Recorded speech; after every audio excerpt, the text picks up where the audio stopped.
Welcome to the Standing in the Gaps News Deep Dive.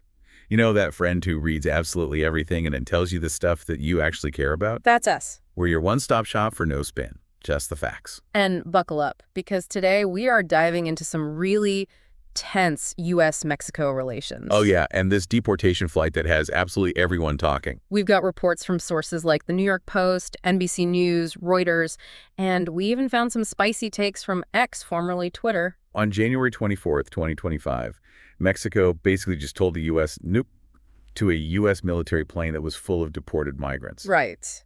And what's even crazier is that two other deportation flights were going to Guatemala. They had already left earlier that day. So this refusal was a huge surprise. Like, what is going on here? Yeah, what is going on? Well, I think this incident is really a symptom of some much bigger tensions brewing between the U.S. and Mexico right now. And all this is happening under President Trump's second term. And it's worth noting, the Daily Mail actually called this the largest mass deportation effort in U.S. history. Wow. So the stakes are really high right now. And then finally, the other one pushes back. Yeah. Like, remember when Trump decided to label Mexican drug cartels as terrorist organizations? Oh, yeah. Or when he suggested renaming the Gulf of Mexico to the Gulf of America? I mean, honestly. Those moves definitely did not make him any friends south of the border. Exactly. And I think this deportation refusal is a direct response to all of those actions.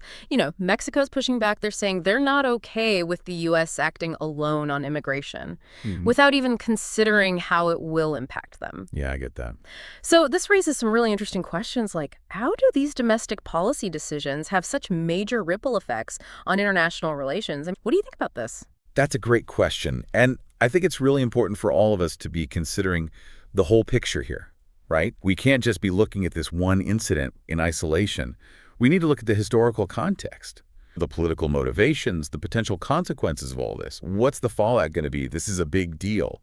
If you think this is important, hit that like button and subscribe so you don't miss out on future deep dives. Let us know in the comments if this is something you're thinking about too. Do you believe in standing strong for what's right? Do you value faith, freedom, and biblical truth in today's ever-changing world? Then we've got something special for you. Welcome to the Standing in the Gaps merch store, the official store of the Standing in the Gaps podcast, where we explore the social, economic, and political issues of today through a biblical lens. Here's what we've got for you. T-shirts that help you make a bold statement everywhere you go. Whether you're standing up for truth or sparking conversations, our shirts reflect the spirit of standing in the gap. Need fuel for those long, thoughtful mornings or deep dive discussions? We've got premium coffee roasted to perfection, along with sturdy mugs designed to hold that truth-fueled brew. Want to represent your values wherever life takes you? Grab one of our stylish hats to keep you covered, literally and figuratively. And don't miss our inspirational prints that you can frame and hang up at home or in your office, a daily reminder to stand firm in faith.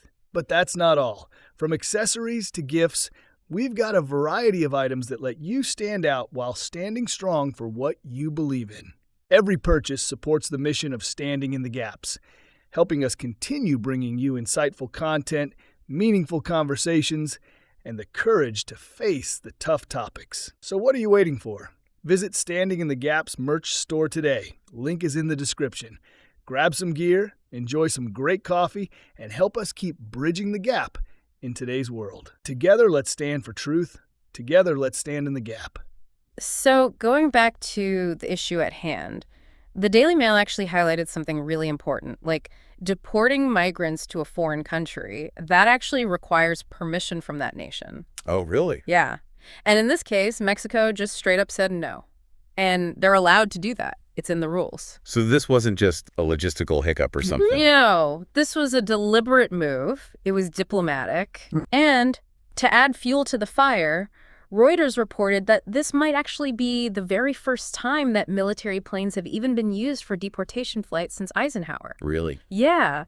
That's a pretty significant escalation, don't you think? I mean, yeah.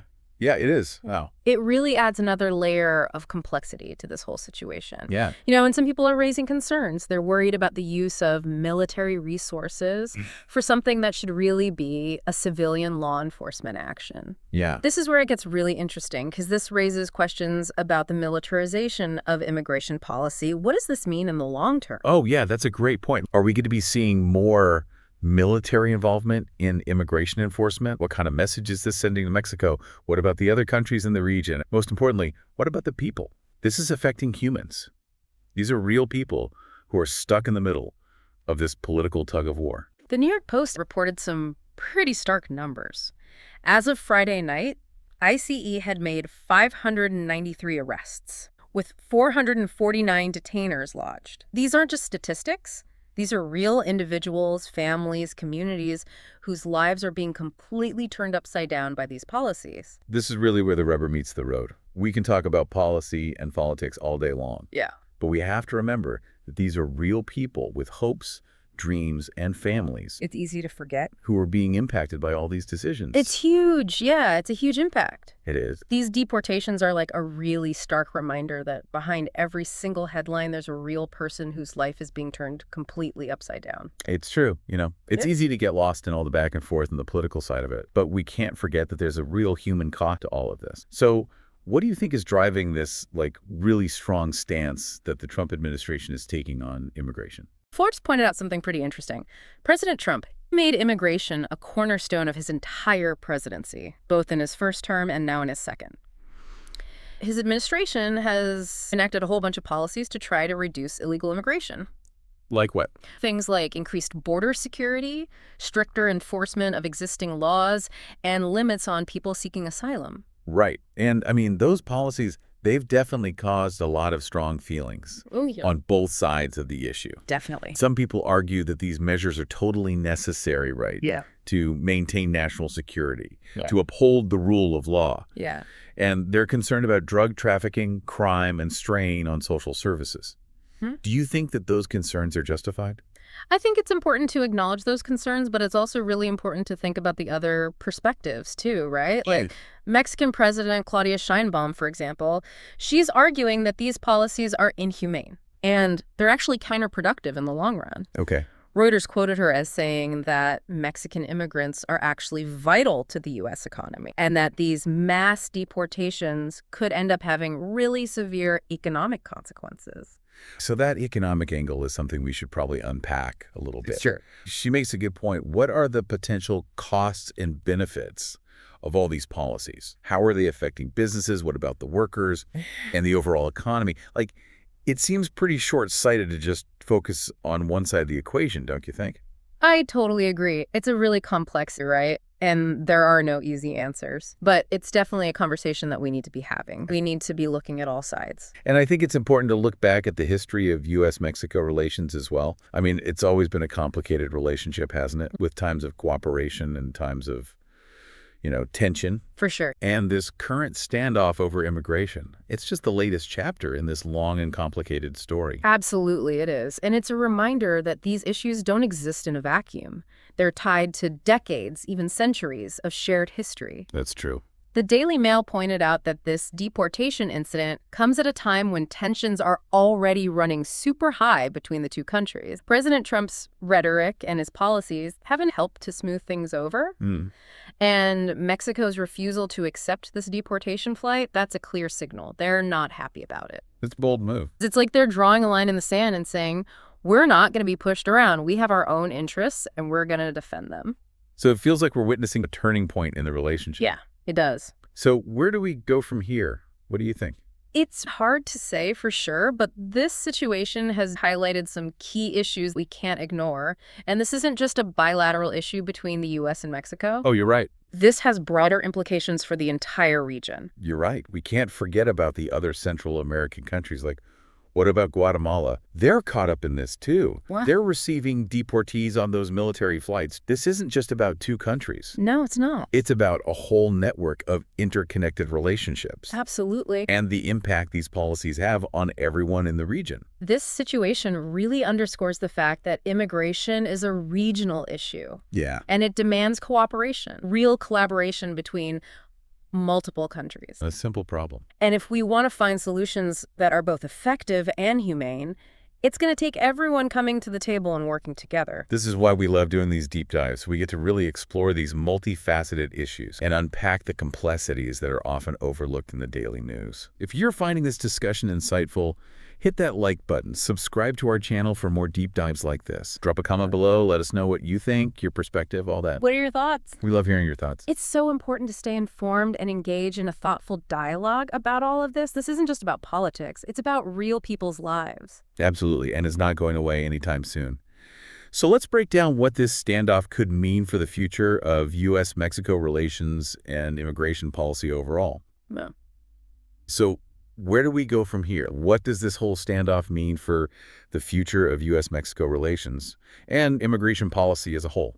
Well, it's tough to say for sure what the future holds, but I think this incident has really exposed some serious weaknesses, some fault lines in the relationship, and it definitely brings up some critical questions about where U.S. immigration policy is headed. What specifically? What are some of the big takeaways that you think our listeners should really be thinking about? Okay, so for one thing, it raises questions about how effective President Trump's hardline approach to immigration really is.